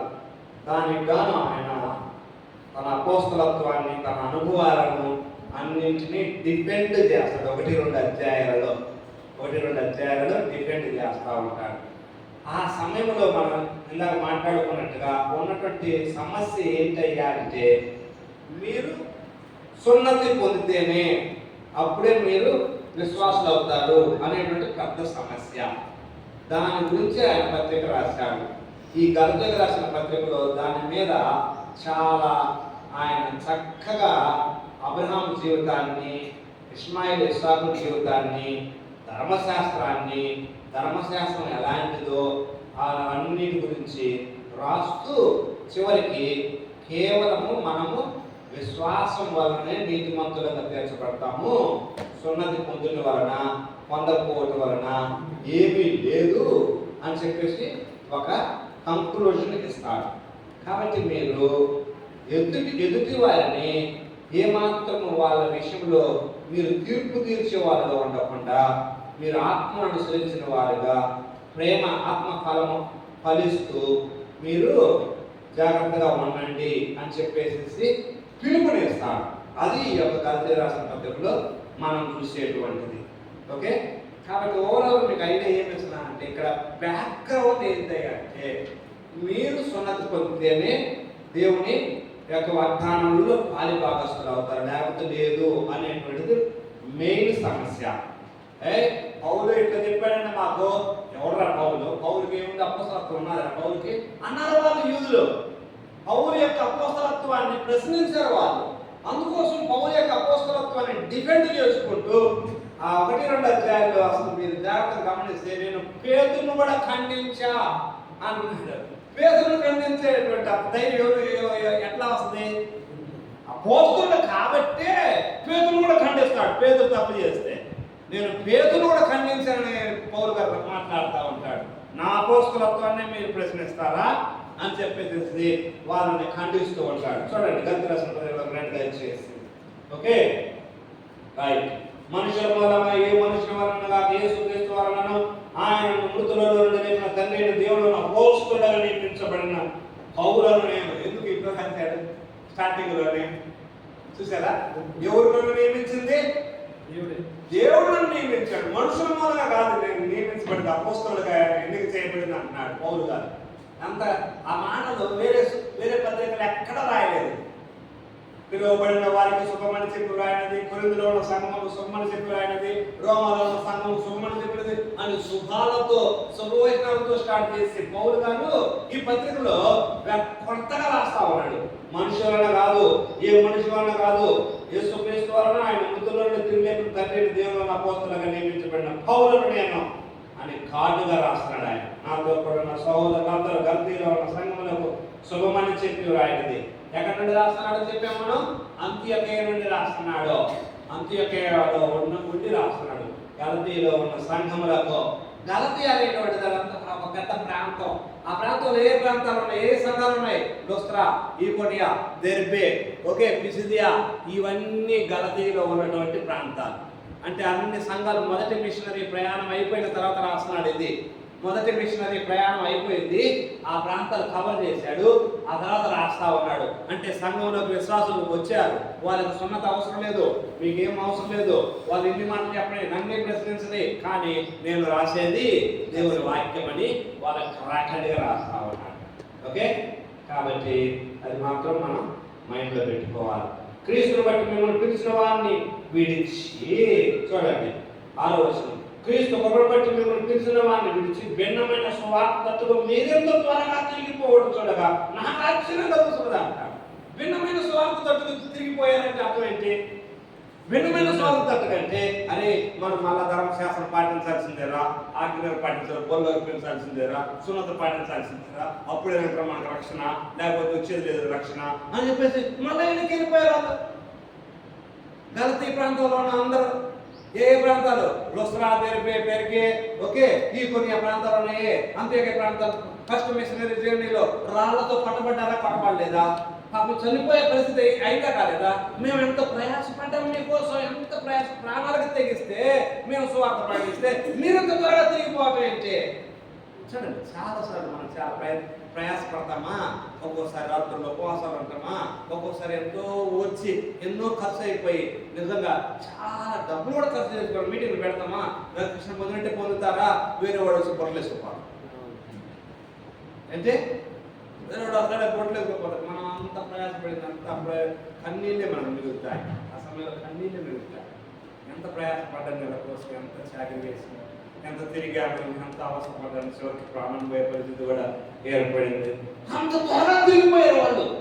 అదే పౌరు ఆక్రోష పాపం, ఆవేదన, అదే పౌరు ఆవేదన. మీరు ఎంత త్వరగా తిరిగి భిన్నమైన స్వార్థకు వెళ్ళమేరా అని రాస్తున్నాడా? నేను ఆ బండపై ఎంత ప్రయాసపడ్డాను మీకోసం అని రాస్తున్నాడు. ఏమైనా దేవుని సేవకులారా, మీరు గుర్తుపెట్టుకోనండి, మనము ఈ స్వార్థ పనిలో చాలా మనం ఎప్పుడు కూడా అన్ని ప్రతిఫలాలు అంటే రిజల్ట్ ఎప్పుడు కూడా అనుకూలంగా ఉండదు. రిజల్ట్ ఎప్పుడు అనుకూలంగా, అన్ని వేళలు అనుకూలంగా ఉండదు, ప్రతికూలంగా ఉంటుంది. ఒక్కొక్కసారి మొత్తం కూడా వెళ్ళిపోయే పరిస్థితి కూడా ఏర్పడవచ్చు. సంఘం అంతా వెళ్ళిపోయి మళ్ళీ జీరోతో స్టార్ట్ అయ్యే కూడా రావచ్చు. మొత్తం వెళ్ళిపోయి యేసు ప్రభు దగ్గర నుండి ఎంతమంది తిన్నారు, ఎన్ని గప్పులు మిగిలాయి, అసలు ఏం భోజనాలు, అసలు ఎక్కడ చూసిన గుంపులు మనం మాట్లాడుతూ ఉన్నాం. ఇల్లు కూడా ఏంది, ఇల్లు వాకిటి దగ్గర కూడా చోటు లేదు. చుట్టుపక్కల ప్రాంతాలు అందరూ వచ్చారు కదా, ఏమైపోయారు అంతా. మళ్ళీ జీరోతో స్టార్ట్ అయిందా కాలేదు? యేసు ప్రభు జీరోతో స్టార్ట్ అయినా ఏమైంది సంఘం ఈ రోజున? ప్రపంచం విస్తరించలేదా? అంటే ఫౌండేషనల్ మనకి ఏముండాలంటే ఒక ఆత్మలో స్థైర్యం ఉండాలి, సెల్ఫ్ కాన్ఫిడెన్స్ అంటారు దాన్ని. ఓకే, గాడ్ నెవర్ లీవ్స్ మీ, ఆయన ఎప్పుడు విడిచిపెట్టడు అనేది ఉండటుందా? అందరూ విడిచిపెట్టినా కానీ మనం అక్కడే పాల్గొని ఉంటాం. మొత్తం విడిచిపెట్టిపోవాలి కదా, నేను మాత్రం ఉండేదే ఎక్కడ ప్రాణం పోయినా పోయింది, ఇక్కడ ఉండేదే అనేటువంటి స్థిరమైన తీర్మానంతో మనం ఉండాలి. అది దేవుడు మనం నుండి కోరేది. ఆ తీర్మానంతో మనం అంతమా సీజన్స్ వస్తాయి. ఎండాకాలం వస్తుంది, వానాకాలం వస్తుంది, చలికాలం వస్తుంది. అట్లానే సేవలో కూడా సీజన్స్ వస్తాయి. ఒకసారి ఎక్కువ మంది వస్తారు, ఒకసారి తక్కువ మంది. ఒక వారం అసలే రాకపోయినా కానీ నన్ను పిలిచింది దేవుడు, అంతే. ఒక వారం ఒక్కరు రాకపోయినా భార్యాభర్తలు ఇద్దరే కూర్చొని ప్రార్థించారు. ఎందుకంటే పిలిచింది ఆయన. సత్యంత వరకు ఎక్కడే పాతుకొని ఉంటాము అని అదోనీరామ్ చేసిన బర్మా దేశంలో పాతుకొని 16 నెలలు ఆయన్ను 16 నెలలు 16 సంవత్సరాలు 16 నెలలు జైల్లో వేశారు. బర్మాలో జైల్లో వేసి ఇంటికి వచ్చేసరికల్లా భార్య కూతురు చిక్కి శరీరమే మనసులో పాపం అనారోగ్యంతో కొద్ది కాలానికి భార్య కూతురు ఇద్దరు తగ్గిపోయారు, ఒక్కడే మిగిలారు. కానీ ఆయన నన్ను ఈ దేశానికి పిలిచావయ్యా, నువ్వు నేను ఎక్కడే ఉంటాను, అక్కడే ఉన్నాడా? ఆ దేశపు భాషలోనికి బైబిల్ను తర్జుమా చేశారు. ఆ దేశపు భాషలోనికి ఒక వ్యాకరణం అంటే గ్రామర్, చూడండి, బర్మా గ్రామర్లో ఒక డిక్షనరీ తయారు చేశారు. ఇంగ్లీష్ టు బర్మా డిక్షనరీ తయారు చేశాడు. ఆ దేశంలో ఆయన ఎంత పని, ఆయన ఎంత కోల్పోయినా ఎంతో ఘనమైన పని జరిగింది. కాబట్టి మనం గుర్తుపెట్టుకోవాల్సింది సీజన్స్ వచ్చినా సీజన్స్ మనకు ప్రతికూలంగా ఉన్నా కానీ మనం గుర్తుపెట్టుకోవాల్సింది ఒకటి. చూడండి, ఎంత ప్రయాసపడ్డాడు పౌలు గారు. ఒకటో సువార్త ప్రయాణంలోనే ఆ ప్రాంతంలోనే రాళ్ళతో పక్కబడి చంపబడి పరిస్థితి అయిపోయింది అనుకున్నంత అయిపోయిందా? మీరెంత త్వరగా తిరిగిపోవడం చూడగా నాకు ఆశ్చర్యం అవుతున్నది. అది మరి యొక్క సువార్త కాదు, కానీ క్రీస్తు సువార్తను శాపబడి మిమ్మల్ని కలవరపరచు వారు కొందరు ఉన్నారు. మేము మీకు ప్రకటించిన సువార్తగా మరి యొక్క సువార్త మేమైనా పరలోకం నుండి వచ్చిన ఒక దూత అయిన మీకు ప్రకటించిన ఎడల అతడు శాపగ్రస్తుడవును గాక. వచ్చినా కానీ ఈ రోజుల్లో చాలా టెక్నికల్గా టాక్టిక్గా చాలా మందిని ఈడ్చుకొని పోయే సువార్తలు వస్తూ ఉన్నాయి. ఇది మాత్రం గుర్తుపెట్టుకోవాల్సిన విషయం ఏంటంటే అపోస్తలుల బోధ కాకుండా వేరే బోధ ఎవరైనా బోధిస్తా ఉంటే అది మొత్తం ఒక కల్ట్. ఏంటది? అది ఒక కల్ట్, తప్పుడు బోధనమే. ఆ బోధలో ఉండాల్సినటువంటి మూలమైనటువంటి విషయం యేసు క్రీస్తు శిలువ వేయబడి సమాధి చేయబడి పునరుద్ధానుడయ్యాడు. ఇది మూలమైనటువంటి బోధ, ఇది ప్రాముఖ్యమైన బోధ. ఆయన మరలా తిరిగి రాబోతున్నాడు. ఇది నిజంగా మన బోధలో ఉండాల్సిన ప్రాముఖ్యమైన విషయం. నాకు ఈ దర్శనాలు కలిగినాయి, నాకు ఇది మీకు అందరికీ తెలియజేస్తాను. ఇలాంటి వాటి చేత చాలా మందిని అట్రాక్ట్ చేసుకునేటువంటి వాళ్ళు వస్తా ఉన్నారు. సువార్తను సైడ్ చేసి జనాలకు ఇలాంటి వాటిని అవి మభ్యపెట్టేసి చెప్పేవాళ్ళు ఉన్నారు. అదంతా ఫేక్ అన్నమాట. అదంతా ఫేక్, ఒక కల్ట్. అవన్నీ వచ్చేటువంటి ఒక తప్పుడు బోధలు. కాబట్టి మేము మీకు ప్రకటించిన సువార్త కాక మరొక సువార్తను మేమైనా పరలోకం నడిచిన ఒక దూతని మీకు ప్రకటించిన అతడు శాపగ్రస్తుడు కాక అని. ఓకే, 1-2 అధ్యాయాలలో ఆయన అంటాడు, ఇదిగో నేను మనుషుల దయ సంపాదించుకోవడం చూస్తున్నానా? ఓకే, దేవుడు నేను సంపాదించుకోవడం చూస్తున్నానా? మనుషులు సంతోషపెట్టకూరుతున్నానా? నేను ఇప్పటికీ నీ మనుషులు సంతోషపెట్టువాడనైతే క్రీస్తు దాసులను కాకయే పోవదును అంటున్నాడు. నేను ప్రకటించిన సువార్త మనుషుడు చేసిన ప్రకారమైనది కాదు. ఓకే, దేవుడు నాకు ఇచ్చాడు. దేవుడు నన్ను తల్లి గర్భంలో పడినది మొదలుకొని నన్ను ప్రత్యేకపరిచాడు అని 15వ వచనంలో నా యందు బయలుపరిచిన అనుగ్రహించబడినటువంటి మనుషు మాతృలతో నేను సంప్రదించలేదు. ముందుగా అపోస్తలులైన వారి యొద్దకు నేను యెరూషలేము కూడా వెళ్ళలేదు. దేవుడు నాకు బయలుపరిచాడు. ఓకే, ఆయన తర్వాత కొన్ని సంవత్సరాలు అరేబియా దేశంలో, కొన్ని సంవత్సరాలు అక్కడ ఉన్నట్టుగా తర్వాత రాస్తున్నాడు. 2వ అధ్యాయం అటు మేము 14 సంవత్సరమైన తర్వాత నేను తీర్పును వెంట పెట్టుకొని బర్నబాతో కూడా యెరూషలేముకు తిరిగి వెళ్తుంది. దేవ దర్శనం ప్రకారమే వెళ్ళాను అని చెప్పేసి పౌలు గారు తన యొక్క అపోస్తలత్వాన్ని డిఫెండ్ చేసుకుంటూ ఉన్నాడు. ఓకే, మేము చూడండి, ఎన్నికైన వారు ఎంచబడిన వారంతా నేను ఏమీ నేర్చుకోలేదు, వారంతటి వారిని నాకు లక్ష్యమే లేదు. 6వ వచనం. ఓకే, దేవుడు నరుని వేషం చూడడు, ఆ ఎన్నికైన వారు నాకేమీ బోధింపను ఉపదేశించడం లేదు. అయితే సున్నతి పొందిన వారికి బోధించడమే సువార్త పేతురికి ఎలాగ అప్పగింపబడినో అలాగే సున్నతి పొందని వారికి బోధించడమే నాకు అప్పగింపబడిన వారు చూసినప్పుడు సున్నతి పొందిన వారికి అపోస్తలుడు పేతురుకు సామర్థ్యం కలుగజేసిన వాడే అన్ని జనులకు అపోస్తలుడు నాకును సామర్థ్యం కలుగజేసిన గ్రహించినప్పుడు స్తంభములుగా నియమించబడి యాకోబు, కేఫా, యోహాను వారు నాకు అనుగ్రహించిన కృపను కనుగొని మేము అన్ని జనులకు తాము సున్నతి పొందిన వారికి అపోస్తలుగా ఉండవాలని చెప్పి మమ్మల్ని పంపించారంటున్నాడు. అది ఓకే, అన్ని జనులకు మేము అపోస్తలము అని తన అపోస్తలత్వాన్ని ఆయన ఒకసారి డిఫెండ్ చేసుకుంటూ ఉంటాడు. ఆ తర్వాత మనం చూస్తే అవివేకులైన గలతీయులారా 3వ అధ్యాయం స్టార్ట్ చేయాలి. మిమ్మల్ని ఎవడు ప్రేమ పెట్టాడు? శిలువ వేయబడిన వాడిని యేసు క్రీస్తు మీకు అనుగ్రహించి ప్రదర్శింపబడింది కదా. ఇది మాత్రమే మీ వలన తెలుసుకొని కోరుచున్నాను. ధర్మశాస్త్ర సంబంధమైన క్రియల వలన ఆత్మను పొందితిరా, లేక విశ్వాసంతో వినుట వలన పొందితిరా? మీరు మీరింత వివేకులైతిరా? మొదట ఆత్మానుసారంగా ఆరంభించి ఇప్పుడు శరీరానుసారంగా పరిపూర్ణులు అవుతారా? వ్యర్థముగా ఇంటి కష్టములు అనుభవించితిరా? నిజముగా వ్యర్థమగునా? ఆత్మను మీకు అనుగ్రహించి మీరు అద్భుతములు చేయించువాడు ధర్మశాస్త్రమైన ప్రేమగా విశ్వాసంతో వినుట వలన చేయించున్నాడు. దేని వలన? అబ్రహాము దేవుని నమ్మెను, అది అతనికి నీతిగా ఎంచబడెను. కాబట్టి విశ్వాస సంబంధులే అబ్రహాము కుమారుడు అని మీరు తెలుసుకోండి. ఓకే, కాబట్టి మనము అబ్రహాము దేవుని నమ్మెను. ఒకసారి చూడండి, ఆదికాండంలో 15వ అధ్యాయంలో చూడండి, ఆ మాట అక్కడ ఉంటుంది.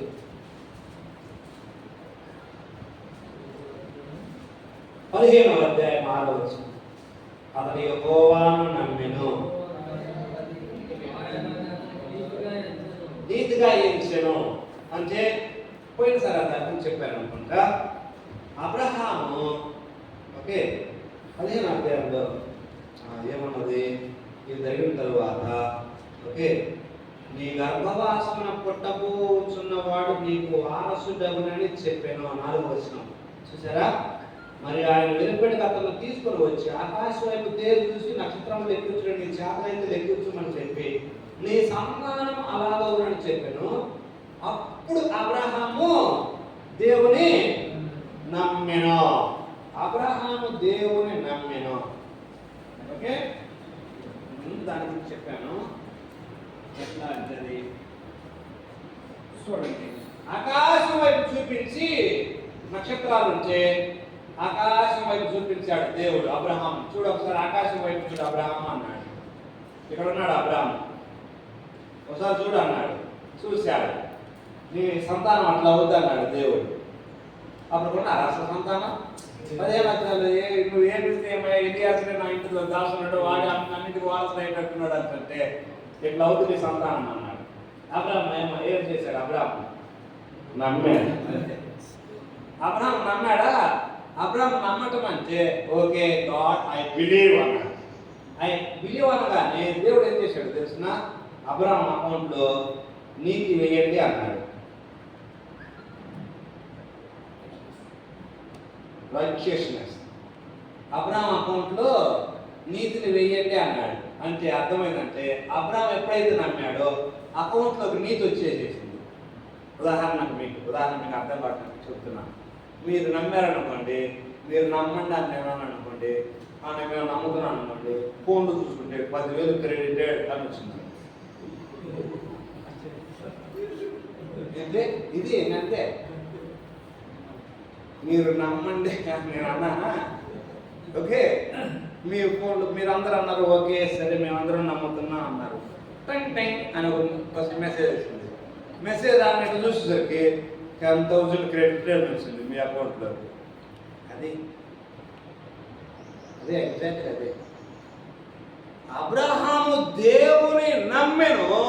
వెంటనే దేవుడు ఏం చేశాడు? అబ్రహాం అకౌంట్లోకి నీతిని వేసేసాడు. అంటే అర్థమైందంటే నీతి అది అతనికి నీతిగా ఎంచబడను అంటే it was credited to him. అదే అసలు భాష మాట్లాడు. It was credited to him అంటే నీతి అయిపోయాడు. ఎప్పుడు నీతిమంతుడు అయిపోయాడు? నమ్మినప్పుడు నీతిమంతుడు అయిపోయాడు. విశ్వసించాడు అంతే నీతిమంతుడు అయిపోయాడు.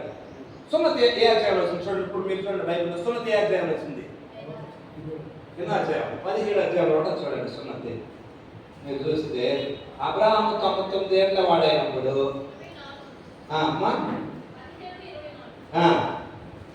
చూడండి అక్కడ 99 ఏళ్ళ వాడైనప్పుడు ఓకే మీరు జాగ్రత్తగా చూస్తే 13వ వచనం నీ ఇంట పుట్టినవాడు నీ వెండితో కొనబడినవాడు తప్పక సున్నతి పొందవాడు.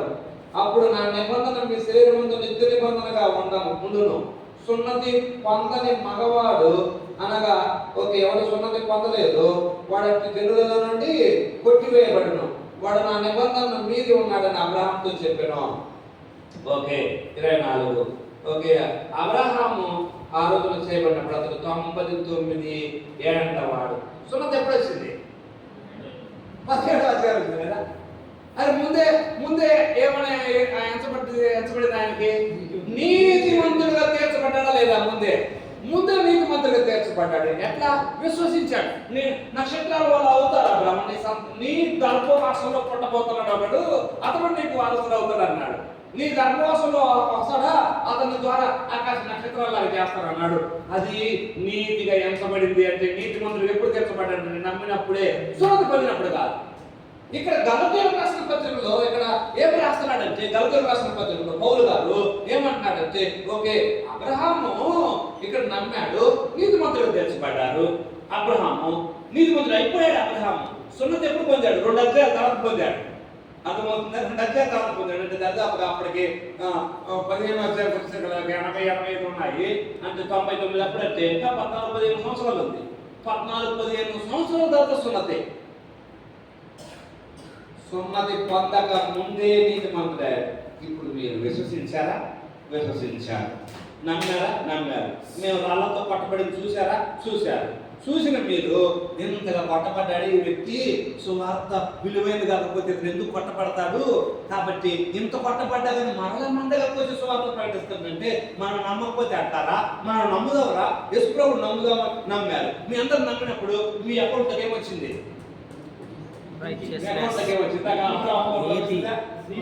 అబ్రహాము నీకు వచ్చిందా రాలేదా? మీ అకౌంట్ లో కూడా ఏమొచ్చింది? నీకు వచ్చింది. ఇప్పుడు వాడు వచ్చేసేసి అపోస్తలుడైన పౌలు ఎవర్రా? అపోస్తలుడైన పౌలు బోధించడానికి వాడే పాటి వాడు, మేము బోధించేది నా కరెక్ట్ చూడండి రా. ఆనాడు వాళ్ళు సున్నతి పొందారా? సున్నతి పొందితే విశ్వాసులు అయ్యింది, నీతిమంతులు అయ్యేది. సున్నతి ఎప్పుడు పొందారు? 15వ అధ్యాయాన్ని తీసుకెళ్తున్నాడు అబ్రహాం. ఎక్కడ తీసుకుపోతున్నాడు? ఆయన వాదంలో 15వ అధ్యాయం తీసుకెళ్తున్నాడు. ఆ వాదంలో తర్వాత సున్నతి పొందింది. ఇప్పుడు ఈ బోధ రైటా తప్ప? అబద్ధ బోధకుల బోధ తప్ప రైటా? అదంతా తప్పు. అది వాదిస్తున్నాడు పౌలు గారు. ఓకే, అర్థమైందా? పాయింట్ అర్థం కాలేదా? నువ్వు ఏదైనా మొదలు మాట్లాడవసరం కదా, ఏదో ఏదో అంటారే శాస్త్రే కానీ ఏ శాస్త్రం లేదు. నేనే చెప్పాలని చెప్తున్నాను, తీసుకుంటే గొంతు ఎండాకాలం కదా, గొంతు ఆవిరైపోయింది ఏదో అంటారు. సరే చూడండి, ఆత్మానుసారంగా ఆరంభించి ఇప్పుడు శ్రీరానుసారంగా పరిపూర్ణంగా కుదరా. ఇప్పుడు అధ్యాయం దరిద్ర పత్రిక వ్యర్థముగా ఎన్ని కష్టములు అనుభవించుతురా, నిజముగా వ్యర్థమగునా? ఆత్మను మీకు అనుగ్రహించి మీరు అద్భుతములు చేయించేవాడు ధర్మశాస్త్ర క్రియ మూలంగా లేక విశ్వాసంతో చేయించాడా? ఎట్లా? ఓకే చూడండి 13వ వచనం. ఆత్మను గురించిన వాగ్దానం విశ్వాసం వలన మనకు లభించినట్లు అబ్రహాము పొందిన ఆశీర్వచనము క్రీస్తు యేసు ద్వారా అన్యజనులకు కలుగట్టుకై క్రీస్తు మన కోసం శాపమై మనలను ధర్మశాస్త్రం యొక్క శాపము నుండి విమోచించెను. ఓకే, ధర్మశాస్త్రం యొక్క శాపము నుండి విమోచించెను. ఇంకా ఈ ధర్మశాస్త్రం గురించి చెప్తా ఉన్నాడు. తర్వాత చాలా చక్కని మాటలు ఉంటాయి చూడండి, మీకు అర్థం కావాలి అవన్నీ. ఓకే, ధర్మశాస్త్రం గురించి మాట్లాడుతున్నాడు. నేను చెప్పినది ఏమనగా 17వ వచనం, 430 సంవత్సరాలు అయిన తర్వాత వచ్చిన ధర్మశాస్త్రము వాగ్దానం నిర్ధకం చేయనట్టుగా పూర్వము దేవుని చేత స్థిరపరచబడిన నిబంధనను కొట్టివేయదో ఆ స్వాస్థ్యము ధర్మశాస్త్రం మూలంగా కలిగినదా ఇక వాగ్దానం మూలంగా కలిగినది కాదు. ఓకే, అయితే దేవుడు అబ్రహామునకు వాగ్దానం వలననే దాన్ని అనుగ్రహించను. అలాగైతే ధర్మశాస్త్రం ఎందుకు?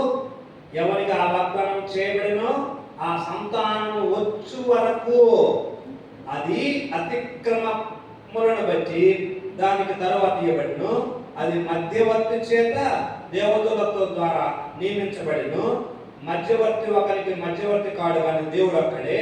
ధర్మశాస్త్రము దేవుడి వాగ్దానం విరోధమైనదా? అట్లా అనకూడదు. జీవింపచే శక్తి గల ధర్మశాస్త్రము ఇవ్వబడి ఉండేలా వాస్తవముగా నీతి ధర్మశాస్త్రం మూలముగానే కలుగును కానీ యేసుక్రీస్తునందు విశ్వాసం మూలంగా కలిగిన వాగ్దానము విశ్వసించు వారికి అనుగ్రహింపబడినట్లు లేఖనము అందరినీ పాపములో బంధించెను. ఇప్పుడు కిందకు చూడండి 24. కాబట్టి మనము విశ్వాస మూలముగా నీతిమంతులమని తీర్చబడినట్లు క్రీస్తు వద్దకు మనల్ని నడిపించుటకు ధర్మశాస్త్రము మనకు బాల శిక్షకుడాయను. అది ఇక్కడ పాయింట్. మరి ఇప్పుడు ధర్మశాస్త్రం ఎందుకండి? ఆ రోజున ధర్మశాస్త్రం ఎందుకు? ధర్మశాస్త్రం ఎందుకు అంటే ధర్మశాస్త్రం ఏమి చూపిస్తుందంటే, అరే మీకు ఇదిగో 611 అనుకుంటాను, ఒకసారి ఎక్కడ పెట్టాను గ్రూప్లో, 611 ఆజ్ఞలు ఉన్నాయి చూపిస్తుంది ధర్మశాస్త్రం. 611 ఆజ్ఞలు, 611 ఆజ్ఞలు, ఇవన్నీ ఆజ్ఞలు ఉన్నాయి. ఇవన్నీ ఆజ్ఞలు అయ్యా 603 ఓకే, 603 612 చూడండి. ఓకే, ఈ ఆజ్ఞలు ఇవన్నీ పాటించాలి, ఇవన్నీ పాటించాలని మొత్తం చూపిస్తా ఉన్న ధర్మశాస్త్రం. మనిషి ఇవన్నీ మనం పాటించలేవురా అని ఫెయిల్ అయిపోతా ఉండడం మనిషి. అంటే ధర్మశాస్త్రం మనిషి ఎదుటి నిలబడి ధర్మశాస్త్రం అంటే ఒక టీచర్ ఉంటాడు చూడండి. ఒక టీచర్ ఉండి రే ఇట్లా సరిగా ఉండు అని చెప్పినట్టే అన్నమాట. అది ధర్మశాస్త్రం. ఇప్పుడు ఎట్లా ఉందంటే మనకు బాల శిక్షకుడు అంటే మనల్ని క్రమశిక్షణలో పెట్టేటువంటి వాడుగా ఉన్నది. ధర్మశాస్త్రం లేదనుకోండి ఏమవుతుంది చెప్పండి? గురువు గారు లేదనుకోండి పిల్లలు వాడు గదిలో కూర్చుంటాడా? ఎక్కడ ఆడతాడు? ఆడ ఇసుక దెబ్బ ఉంటుంది, ఇసుక పప్పులో ఆడతాడు. వాడు కూర్చోడు, లోపల కూర్చోడు. ఈయన బెత్తం తీసుకొని కనుక రెడీ ఉంటే మాటలు కొడతాడు, రండి వాడు వచ్చి లోపల కామ కూర్చుంటాడు. ధర్మశాస్త్రం ఏం చూపిస్తుందంటే మనిషిని క్రమశిక్షణలో ఉంచుతుంది. ధర్మశాస్త్రం లేకపోతే విచ్చలవిడితనం పెరుగుతుంది కదా. ధర్మశాస్త్రం లేకపోతే విచ్చలవిడితనం పెరుగుతుంది. పాపం అంటే భీతి ఉండదు, భయం ఉండదు. మనుషుల్లో విచ్చలవిడిగా జీవిస్తూ ఉంటారు. ధర్మశాస్త్రం ఎందుకు? ధర్మశాస్త్రం ఉపయోగం కాదా? ధర్మశాస్త్రం మనిషిని విడుదల చేయదు, మనిషిని నీతిమంతునిగా చేయదు, కానీ మనిషిని కంట్రోల్లో వస్తుంది. ధర్మశాస్త్రం కంట్రోల్లో వస్తుంది. కాబట్టి అవసరమైన ధర్మశాస్త్రం కాదా? బాల శిక్షకుడు. అది బాల శిక్షకుడు అంటే అది మెంటర్ లేకపోతే ట్యూటర్ అంటారు. ట్యూటర్ అంటారు. ధర్మశాస్త్రము ఎంతవరకు ట్యూటర్ అంటే, ఎంతవరకు బాల శిక్షకుడు అంటే వీడికి ఒక అవగాహన వచ్చేంత వరకు, వీడికి ఒక అవగాహన వచ్చేంత వరకు.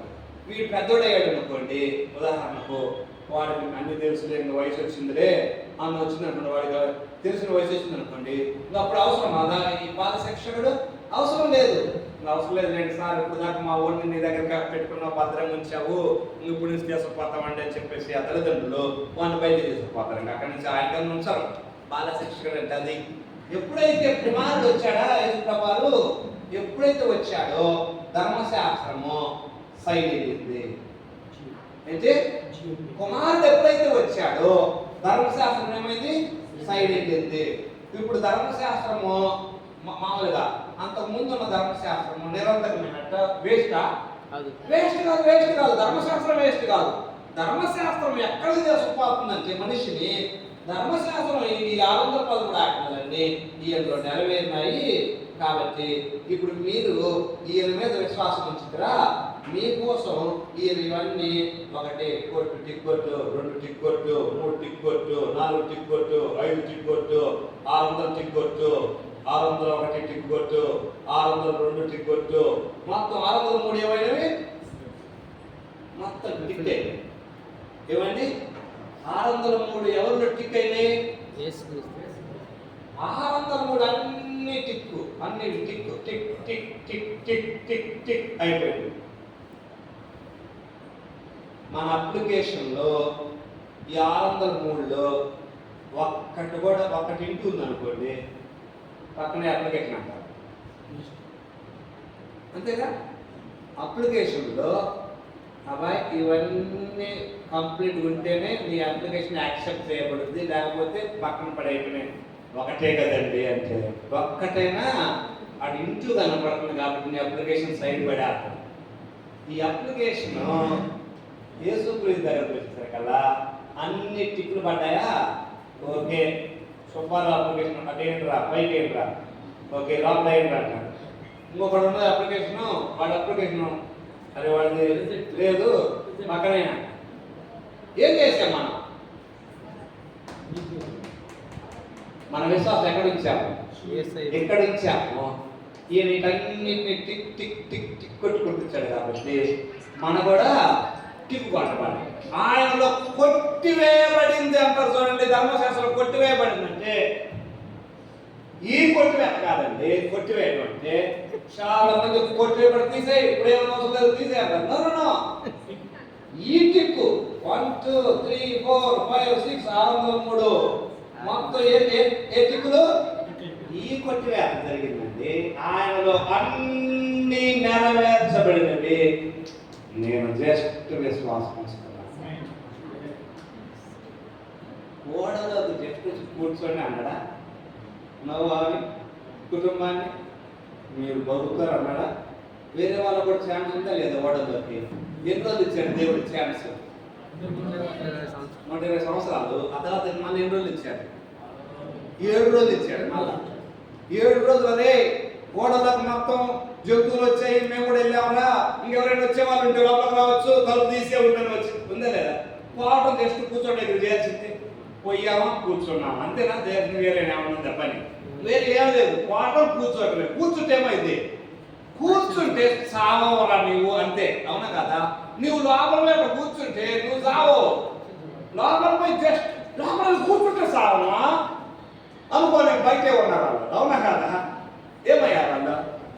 మొత్తం వచ్చారు. అవునా కాదా? వీళ్ళు జస్ట్ పోయి లోపల కూర్చున్నారు. వీళ్ళు బతకలేదా? జస్ట్ కూర్చోవటమే. రక్షణని ఓడ తలుపు తెరువబడింది, నాటి కంటే నేడు మరి చేరువలో ఉంది. ఆలస్యము చేయకుండా కేవు తీసుకో, అవకాశముండగానే రేవు చేరుకో. రక్షణని ఓడ తలుపు తెరువబడింది. ఓడలో పోయి కూర్చోవటమే. ఈ ఓడ ఇప్పుడు రెడీ ఉంది. ఏ ఓడ? సిలువ అనే ఓడ ఇప్పుడు రెడీ ఉంది. మనం జస్ట్ విశ్వాసంతో నమ్మకం ఉంచుతామా బ్రతుకుతాం. మొత్తం ఆయనే కొట్టివేయాలి, మొత్తం కొట్టివేయాలి. ఇప్పుడు బాలశిక్షకుడు పని ఏం చేశాడు? మొత్తం ఎక్కడికి తీసుకొచ్చాడు? ఇక్కడ తీసుకొచ్చాడా? వదిలేసాడు. మీ ఇష్టం అబ్బాయాన్ని. ఇప్పుడు మన పని ఏంటి? ఇక్కడికి వచ్చాము, ఈయన మీద విశ్వాసం ఉంచటమే. అది పౌలు గారు అక్కడ పౌలు గారు బోధించేది ఏంటంటే ధర్మశాస్త్రము బాలశిక్షకుడు. ధర్మశాస్త్రము 16-17 ఏళ్ళు పెంచిన బాలశిక్షకుడు లాంటి వాడు. కాబట్టి ధర్మశాస్త్రం నిరర్థకము కాలేదు. ధర్మశాస్త్రం వలననే నీవు ఏది మంచా, ఏది చెడా, ఏది చేయవచ్చు, ఏది చేయకూడదా, ఎటు వెళ్ళచ్చు, ఎటు వెళ్ళకూడదు అనేది నీకు తెలిసింది. లేకపోతే విచ్చలవిడితనమే అయ్యేది దేశాలలో. ఈ ధర్మశాస్త్రాన్ని తీసుకొని అన్ని దేశాలు కాన్స్టిట్యూషన్స్ పెట్టుకున్నారండి. వాళ్ళ రాజ్యాంగాలు అర్థం చూడండి. వాళ్ళ రాజ్యాంగాలు, అన్ని దేశాల రాజ్యాంగాలు బైబిల్లో ఉన్నటువంటి ధర్మశాస్త్రం ఆ ప్రకారమే తీసుకున్నారండి. ఓకే, కాబట్టి ఇప్పుడు బాల శిక్షకుడుగా వ్యవహరిస్తున్నాడు ధర్మశాస్త్రం. అది పౌలు గారు ఇక్కడ బోధించారు. ఓకే, అందుకోసం తర్వాత అధ్యాయాలు నేను త్వరగా జస్ట్ ఒక 5 నిమిషాలు టైం ఉండి నాకు ముగిస్తాను. ఒక 4-5 నిమిషాలు ముగిస్తాను, త్వరగా ముగిస్తాను. Okay, right. అక్కడ ఏమన్నాడు? బాల శిక్షకుడు. ఆయన బాల శిక్షకుడు. ఇందులో యూదులని తీసేస్తారని యేసుక్రీస్తు మూలముగా మీరందరూ విశ్వాసం అన్నాడు దేవుని కుమారుడై ఉన్నారు. క్రీస్తుడికి బాప్తిస్మం పొందిన మీరందరూ క్రీస్తును ధరించుకొని ఉన్నారు. యూదులు క్రీస్తు అనే తేడా ఏమీ లేదు. కాబట్టి మీరందరూ ఎవరి సంతానమై ఉన్నారు? అబ్రహాము సంతానమై వాగ్దాన ప్రకారము వారసులై ఉన్నారు. కాబట్టి మీరందరూ అబ్రహాము సంతానం, యూదులైనా క్రీస్తు చేసేస్తుడైనా. ఓకే, కాబట్టి పూర్వం మీరు దాసులుగా ఉన్నారు, ఇప్పుడు మీరు దాసులు కాదు, కుమారుడు అంటాడు 4వ అధ్యాయంలో. అది మాట్లాడుతూ ఉంటాడు అక్కడ. ఓకే, ఈ మన యొక్క దీంట్లో టెక్స్ట్ బుక్లు మీరు చూస్తే జాగ్రత్తగా 4వ అధ్యాయంలో అదంతా అవే మాట్లాడతారు. 4-5 అధ్యాయాలు. స్వతంత్రం కలిగిన వారు మీరు ఒకప్పుడు ఓకే దాసి పిల్లలుగా ఉన్నారు, ఇప్పుడు స్వతంత్రాలి కుమారుడుగా ఉన్నారు అని మాట్లాడతారు. మనము స్వతంత్రాలి కుమారుడమే కానీ దాసి కుమారుడము కాము. 31వ వచనంలో 4వ అధ్యాయం చివరలో. ఓకే, 5వ అధ్యాయంలో అంటాడు, ఈ స్వతంత్రం అనుగ్రహించి క్రీస్తు మనల్ని స్వతంత్రులుగా చేసి ఉన్నాడు. కాబట్టి మీరు స్థిరముగా తెచ్చి మరలా దాస్యమనే కాడి కింద ఎందుకు చిక్కుకుంటారు? దాస్యమనే కాడి ఏంటి? మళ్ళా ధర్మశాస్త్రము పాటించడం, మళ్ళా ఏంటి సున్నతి చేయటం, ఆ ప్రకారంగా అదంతా మరలా ఎందుకు అనేటువంటివి. కాబట్టి మీరు అంతా ఆత్మానుసారంగా నడుచుకోండి. మీరు విడుదల పొందిన వారు ఆత్మానుసారంగా నడుచుకోండి, ఎవరు మిమ్మల్ని కలవర పెట్టకుండా చూసుకోండి జాగ్రత్తగా అని. తర్వాత ఆత్మానుసారంగా నడుచుకునేవాడు శరీరానుసారంగా నడుచుకోడు, శరీర కార్యములు స్పష్టముగా ఉండమంటాడు 19వ వచనంలో. జారంతము, అపవిత్రత, కామకత్వ, విగ్రహారాధన, అతిచారము, ద్వేషము, కలహము, మత్సరములు, క్రోధము, కక్షలు, ఇవన్నీ శరీర కార్యములు. అయితే ఆత్మఫలము అని చెప్తాడు అక్కడ.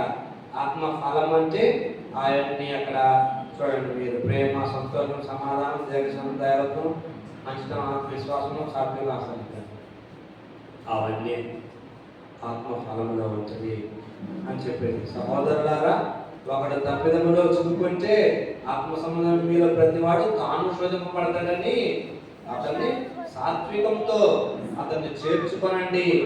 ఓకే, కాబట్టి ఎవడైనా ఒట్టివాడై ఉండి తాను ఎందుకైనా వాడిని ఎంచుకోవద్దు, మోసపరుచుకుంటాడు, జాగ్రత్త అని చెప్పేసి హెచ్చరిక చేస్తున్నాను. Okay, right. కిందకు రండి. 6వ అధ్యాయం చివరాల వాక్యోపదేశం పొందువాడు ఉపదేశించడానికి మంచి పదార్థాలన్నింటిలో భాగం ఇవ్వాలి. మోసపోకండి, దేవుడు వికరించబడ్డాడు. మనుషుడు ఏమి విత్తుతాడు అప్పట్నే శరీరంలో ఇచ్చను బట్టి విత్తువాడు శరీరం నుండి క్షయమన్న పంటకు వస్తాడు. ఆత్మను బట్టి విత్తువాడు ఆత్మ నుండి నిత్య జీవమనే పంటకు వస్తాడు. మేలు చేయటం విసుకకుండా ఉండండి, అలాగే మేలు చేస్తామా చివరికి మంచి పంట వస్తాం మనము అన్నాడు పౌలు. ఓకే, విశ్వాసంలో తగినట్టుగా నిలుచుకుంటుంది. ప్రభు యేసు క్రీస్తు శిలువైన తప్ప దేని ఎందు అసహ్యపడ నాకు దూరం అవును గాక, దాని వలన నాకు లోకము నేను శిలువ వేయబడి ఉన్నామంటాడు 14వ వచనంలో. కాబట్టి చివరికి ఏమంటాడు?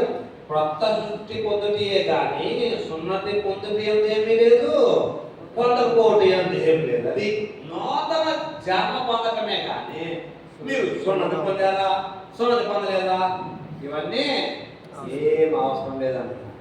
ఓకే, సున్నతి పొందుతారా? అబ్రాహాము సొంతం పొందితే మీరు పొందడా? అక్కడ దాంట్లో ఏం లేదు, దానివల్ల ఏమీ లేదు అని చెప్పేసి పౌలు గారు స్పష్టంగా గలతీయులకు రాసిన పత్రికలో ఆ విషయాలన్నీ రాస్తున్నామండి. అర్థమైందా? ఓవరాల్గా ఐడియా ఏమంటే మనము ఒకే విశ్వాసమును బట్టి స్వతంత్రులమయ్యాము. మళ్ళా దాస్యం అనే కాడి కిందకు వెళ్ళొద్దు, మీరు విడుదల పొందారు, స్వతంత్రులుగా బ్రతకండి. పౌలు గారు గలతీయులకు రాసిన పత్రికలో అది నేర్పేది. పరిశుద్ధుడా మీకు స్తోత్రాలు నాయన. క్రీస్తు యేసులో ధర్మశాస్త్రం అంతా కొట్టివేయబడింది. ఎంత భాగ్యమయ, ఎంత భాగ్యమయ. 603 అన్ని ఆజ్ఞలు పాటించడం ఎవరి వల్ల అవుతుంది తండ్రి? ఏ ఒక్కరి వల్ల కాదు, కానీ మీ వల్ల ఇది యేసయ్యా మాత్రం నెరవేర్చాయా. మా కోసం మీరు నిలబడ్డారు. మేము కేవలము అలనాడు నోవహు వలె మీ అయా తండ్రి రక్షణని ఓడలోకి వస్తాము, బ్రతుకుతాము. మీకు స్తోత్రాలు. మమ్మల్ని బ్రతికించండి, మమ్మల్ని నడిపించండి. మీ కొరకు బ్రతికే కృప ఇవ్వండి. యేసుక్రీస్తు నామమున ప్రార్థిస్తున్నాము తండ్రి. అందరికీ వందనాలండి. కొద్దిసేపు